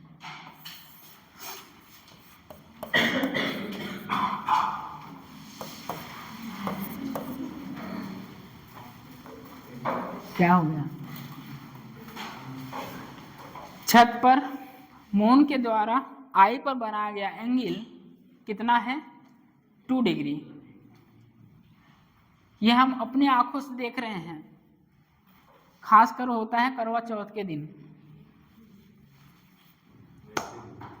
वैसे भी होता है।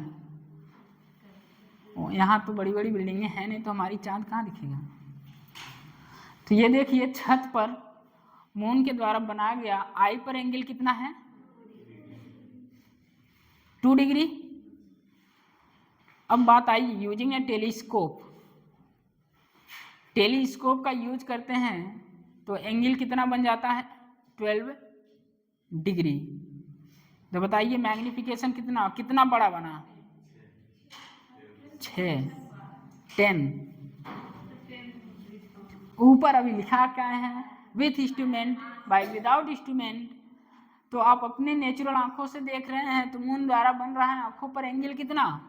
2 डिग्री। और हम यूज करने जा रहे हैं किसका? टेलीस्कोप का। यूजिंग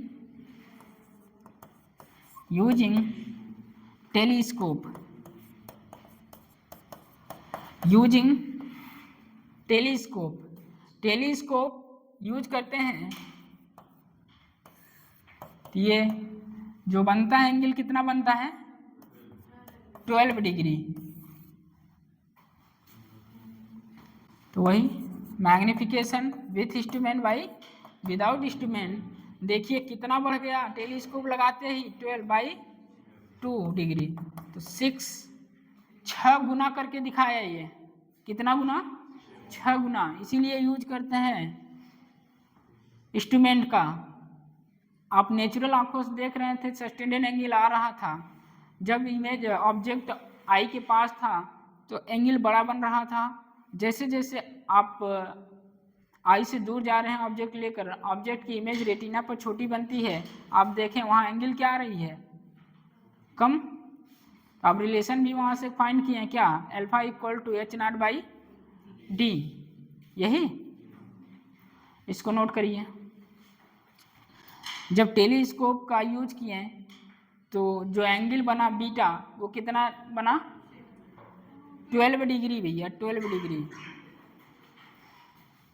टेलीस्कोप का यूज किए तो बीटा क्या हो गया? 12 डिग्री। तो यही लिखा है magnification, angular magnification equal to होता है with instrument by without instrument, beta by alpha.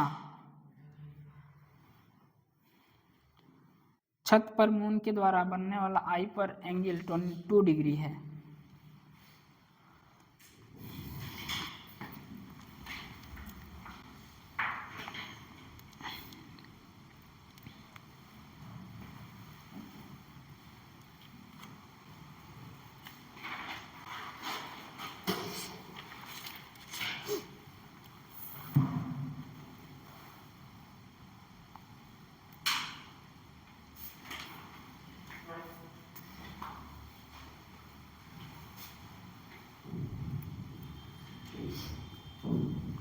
क्या होगा?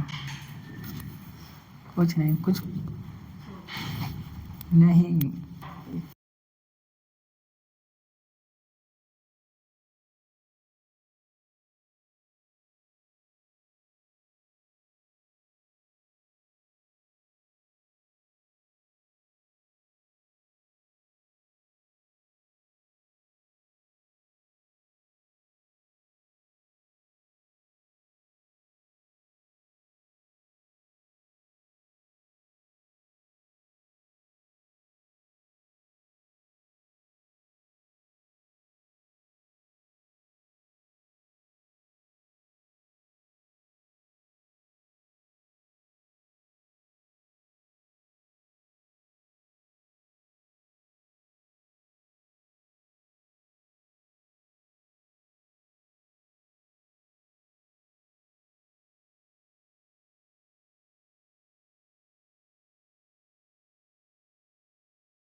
श्रवण भी करता था? क्यों श्रवण?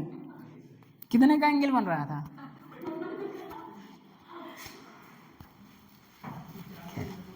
इसी सब चुतियापे में नहीं पढ़ते हैं।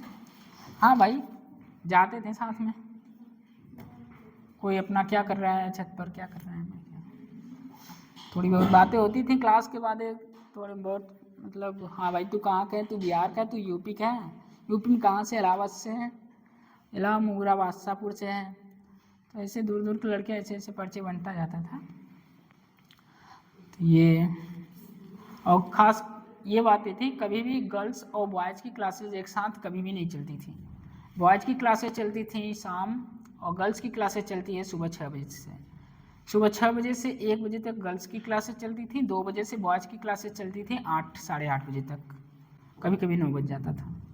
आते आते मेस में खाना खाते खाते वर्क इतना ज़्यादा, वर्कलोड इतना ज़्यादा था, मतलब एक चैप्टर हुआ नहीं दूसरा चैप्टर का वर्क आ जाता था। तो आप लोग तो वर्क ही नहीं करते हो, तो वर्कलोड की इस बात की, टेंशन की बात की। चलिए लिखिए heading, simple microscope.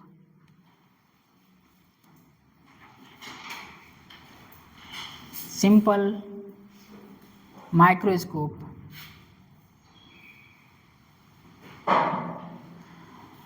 Simple microscope में जो होता है वो कॉन्वेक्स लेंस ही यूज किया जाता है। सिंपल माइक्रोस्कोप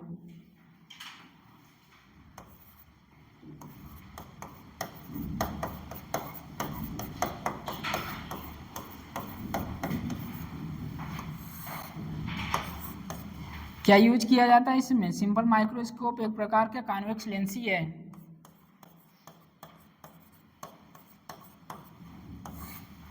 कॉन्वेक्स लेंस या मैग्नीफाइंग ग्लास भी बोला जाता है इसको। क्या बोला जाता है? Magnifying glass.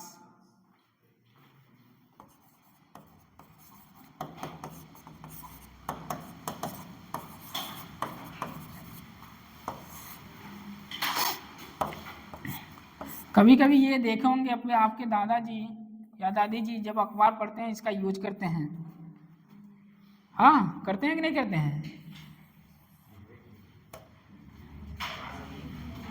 ये भी एक प्रकार का मैग्नीफाइंग ग्लास सिंपल माइक्रोस्कोप ही है। अरे नहीं देखे हो तो CBCID देखे हो, CID आता है यहाँ बड़ा रुआ है। दया दया, हाँ, ज्योमेट्री बॉक्स में रहता है, तो वहाँ भी यहाँ यूज किया जाता है। सर के पास है, सर के पास है, सर के पास है। हाँ,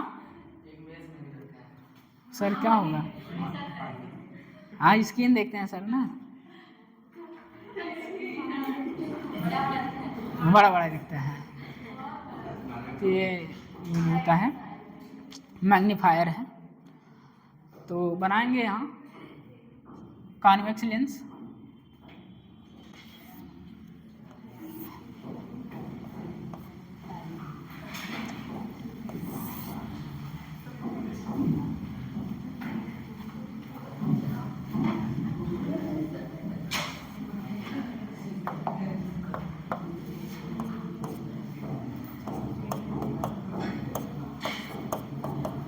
हो गया तो देख लीजिए यहाँ, ठीक है। बताइए हम ऑब्जेक्ट को कहाँ रखें, इमेज बड़ा मिले। सब कुछ पढ़ के आ चुके हैं। 2F की F ऑफ कर्वेचर के बीच रखें हम, ऑप्टिकल सेंटर के बीच रखें, F और C के बीच में रखेंगे तो इमेज हमें बड़ा मिलेगा।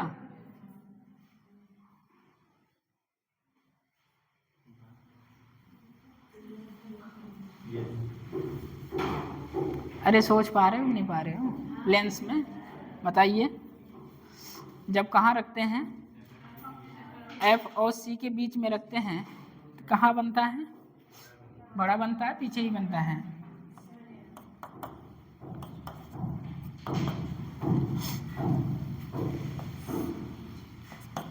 कहाँ से होके गुजरेगा? फोकस से। और ये कहीं इधर तो मिलेंगे नहीं, है इमेज इधर बनेगा नहीं, पीछे जाना पड़ेगा। बताइए कहाँ? बढ़ाइए इसको।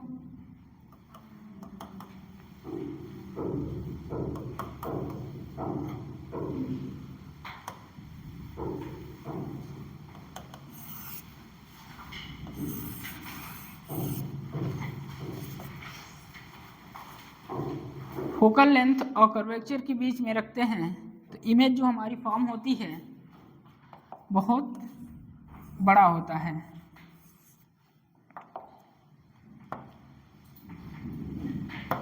ये ए है, ये बी है, तो इमेज बताइए ए डैश बी डैश। अब किसी को लग रहा है बी नीचे क्यों लिखे हैं, ऊपर क्यों नहीं लिखे हैं, तो भैया बस इतना याद रखिएगा, जब भी सिंपल माइक्रोस्कोप आए तो ऑब्जेक्ट या कोई भी माइक्रोस्कोप आ रहा है यहाँ, तो ऑब्जेक्ट यदि रखा जा रहा है, ठीक है, जिस साइड ऑब्जेक्ट रखा जा रहा है उसी साइड इमेज बनेगा। जिस साइड ऑब्जेक्ट रखा जा रहा है उसी साइड इमेज बनेगा। इतनी बातें याद रखिए। अगर कुछ न समझ में आ रहा तो, नहीं तो ऐसे तो समझ में आ रहा है। सिंपल माइक्रोस्कोप है, आप आसानी से बता सकते हैं। जब फोकस और सेंटर के बीच में रखा जाता है ऑब्जेक्ट को, जो इमेज बनती है वो बहुत बड़ी बनती है, ठीक है, उसी साइड बनती है जिस साइड ऑब्जेक्ट रहता है, और वैसे ही बनती है जैसे इरेक्ट है तो इरेक्ट ही बनेगा, ये नहीं कि उल्टा बन जाएगा, ठीक है। इसको बनाइए, लिखवाते हैं इसमें कुछ बातें।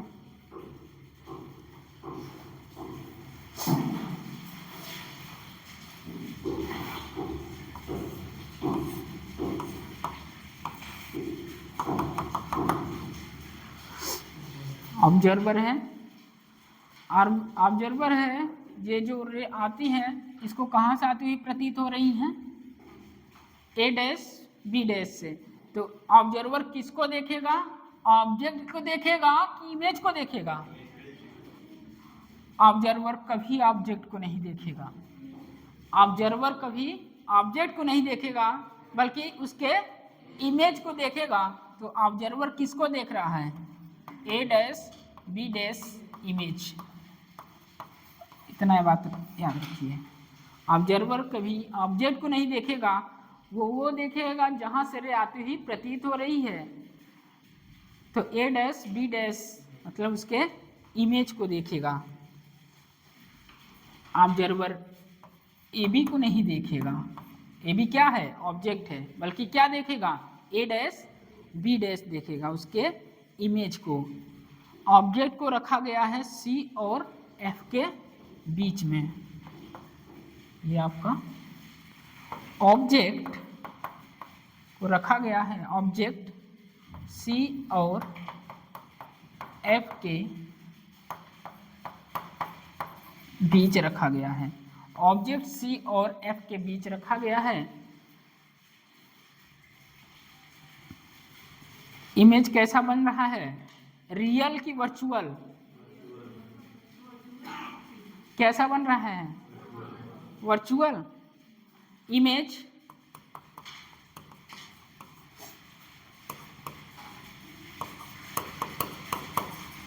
वर्चुअल बन रहा है, ठीक है। और इमेज वर्चुअल है, इरेक्ट है, इरेक्ट है और इनलार्ज्ड। ये बातें आपको याद रखनी है सिंपल माइक्रोस्कोप में, ठीक है। सिंपल माइक्रोस्कोप में इमेज जो है वर्चुअल बन रहा है, इरेक्ट है, इनलार्ज है।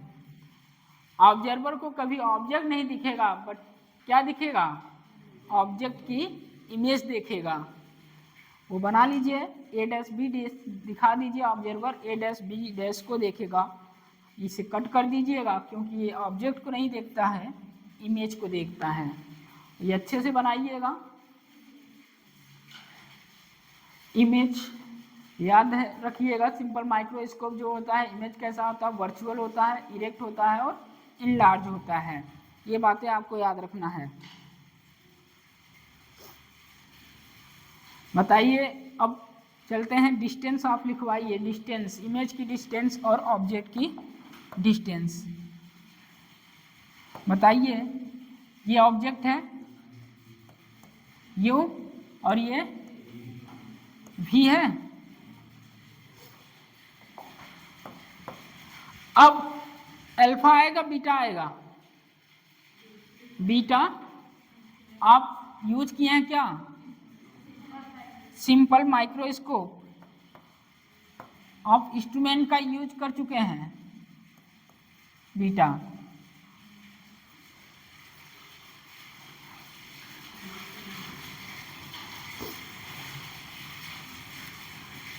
सिंपल माइक्रोस्कोप पहला ये कॉन्वेक्स लेंस होता है, दूसरा इसमें जो इमेज बनता है वो कैसा होता है, वर्चुअल होता है, इरेक्ट होता है, लार्ज होता है। ये सब बातें आपको याद रहे। जिस साइड ऑब्जेक्ट होता है उसी साइड इमेज का फॉर्मेशन होता है।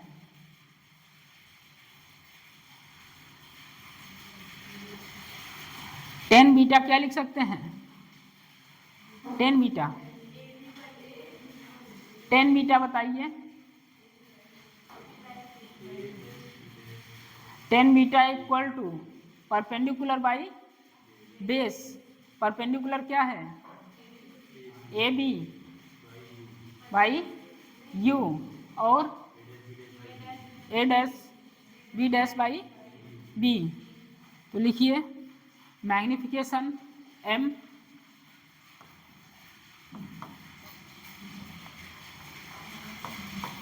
Beta by alpha, magnification beta by alpha. तो टेन बीटा इक्वल टू क्या लिख सकते हैं, बताइए, A B by u object का, और इमेज के लिए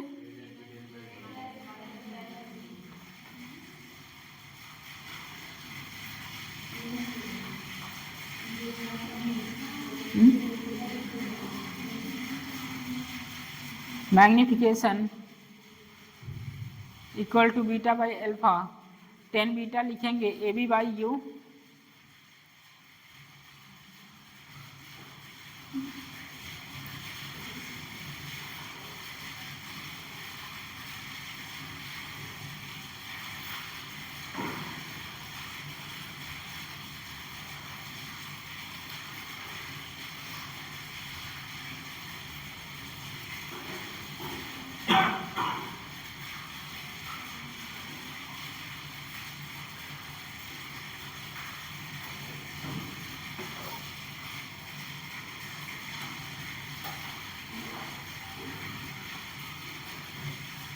क्या निकाल रहे हैं हम, tan beta A B by u. A B को लिख सकते हैं, ऑब्जेक्ट लिख सकते हैं, बताइए।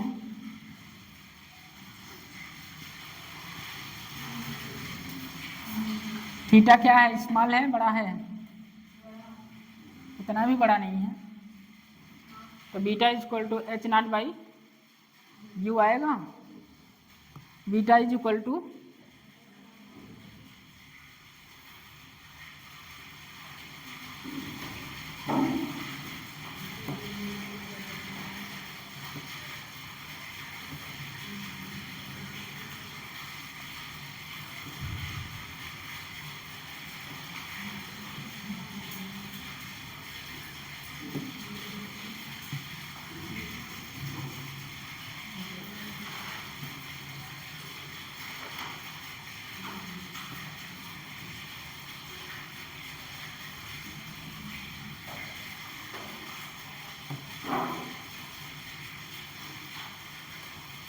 हो गया क्या यार।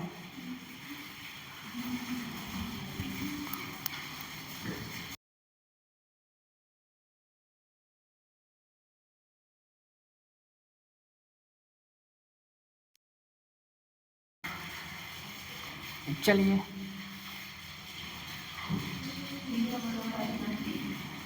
तो यहाँ बीटा इज इक्वल टू क्या हो जाएगा, H0/μ। क्यों? अच्छा u है distance,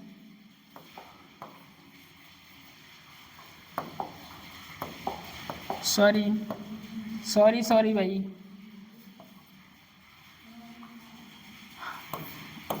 alpha is equal to क्या होता है, H0/d।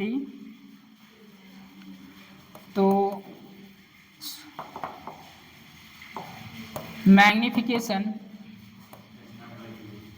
बीटा बाई अल्फा, तो मैग्निफिकेशन बीटा H0/u और H0/d, ये क्या हो जाएगा d/u। तो मैग्निफिकेशन, काम की बात यही है, ये सब झोल झलापा कुछ मत करिए, डायरेक्ट ये आपको बातें याद रहें। Magnification m equal to d/u। Simple microscope का जो मैग्निफिकेशन आता है d/u, सिंपल माइक्रोस्कोप का जो मैग्निफिकेशन आता है क्या आता है, m इक्वल टू d/u। ये थोड़ा काम की बातें हैं, इसको याद रखिएगा। अभी इसी से सारी चीज़ें लेते हैं। Simple microscope m equal to d/u, ये बातें याद रखिएगा। और d क्या है, 25 सेंटीमीटर। d कितने पर है, 25 सेंटीमीटर। पहले ही बता के आ चुके हैं, हमारी आई जो होती है मैक्सिमम कितने पर देख सकती है, 25 सेंटीमीटर। हम कुछ भी चीज़ पढ़ सकते हैं मैक्सिमम आसानी से।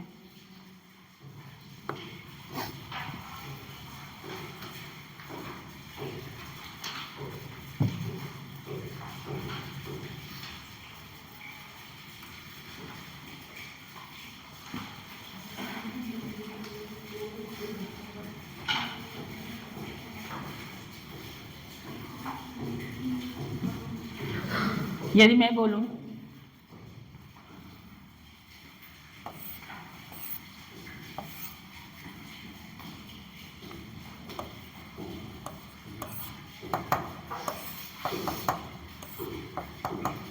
ये इमेज है,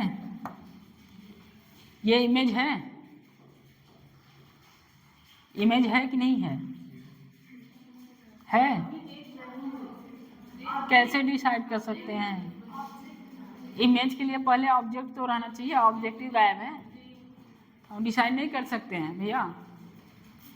ऑब्जेक्ट ऐसे रहेगा, सिंपल माइक्रोस्कोप की बात कर रहे हैं। तो अभी बता क्या है, यदि ऑब्जेक्ट जैसे हो, इमेज भी उसी तरह बनेगा और वैसा ही बनेगा और बड़ा बनेगा। तो ये भैया ऑब्जेक्ट है और ये image.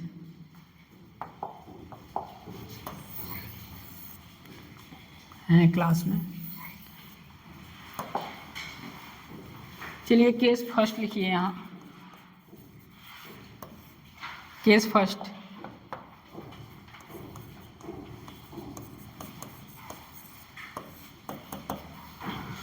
Case first,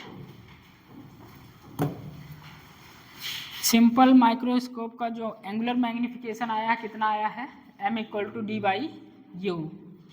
angular magnification कितना आया है, d/u। केस फर्स्ट लिखिए,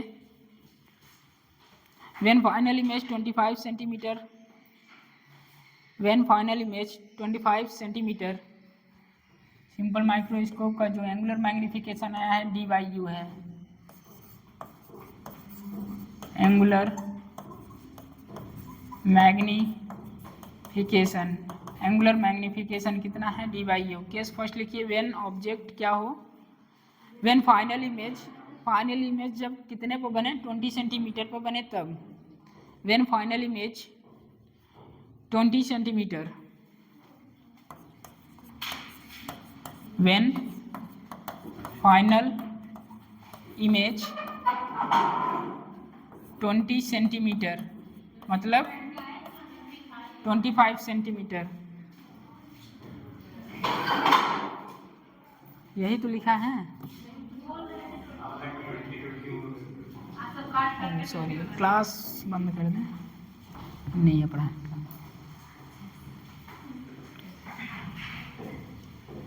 लिखिए, पहला लिखिए, व्हेन फाइनल इमेज 25 सेंटीमीटर, जब फाइनल इमेज कब कहाँ पर बने 25 सेंटीमीटर, तो बताइए यहाँ कैसे कर सकते हैं, यूज कर सकते हैं 1/v माइनस 1/u। इमेज कहाँ पर बन रहा है 25 सेंटीमीटर पर इमेज बन रहा है, मतलब v equal to minus d. Minus क्यों नहीं है, देखिए इमेज इसी तरफ बन रहा है, लाइट इधर जा रही है, और अगर हम बंटी को वहाँ खड़ा कर दें सेंटर पर तो किधर मेजर करेगा, अपोजिट। तो क्या लेंगे, इमेज कितने पर बन रही है, when final image form 20 centimetre मतलब D. You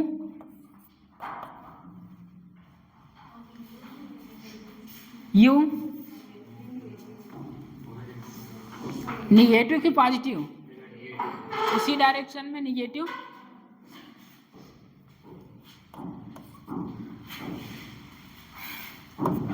v minus you by 1/f, minus होता है प्लस होता है, बताइए माइनस की प्लस, लेंस में माइनस, उसको यहाँ पुट करिए, जो आए उसको बताइए।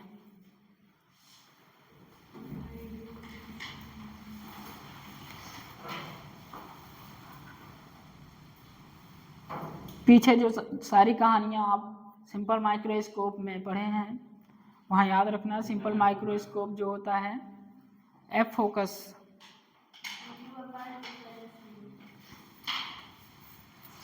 You equal to F D by F plus D.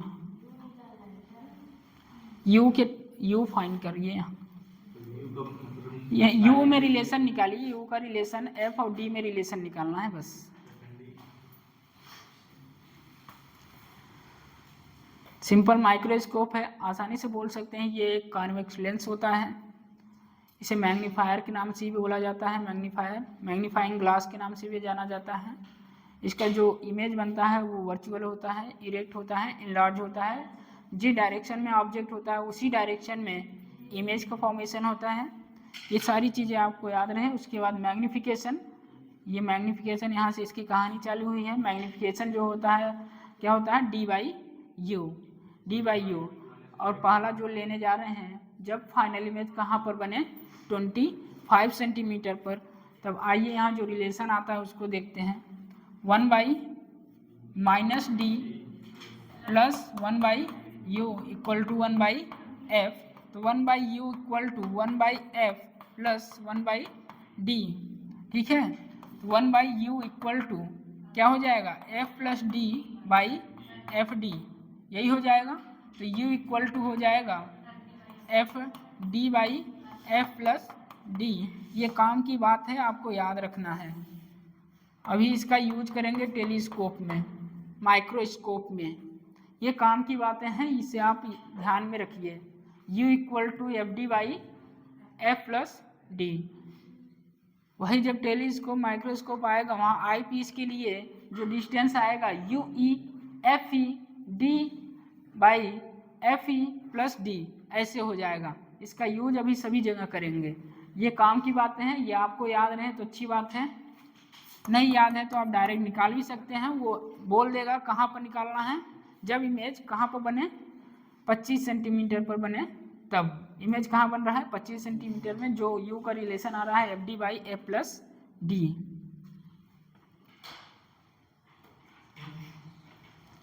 Short note में लिखना है तो डायरेक्ट लिखेंगे केस फर्स्ट, व्हेन इमेज कहाँ बन रहा है 20। बहुत मारेंगे, क्यों हंस रहे हो?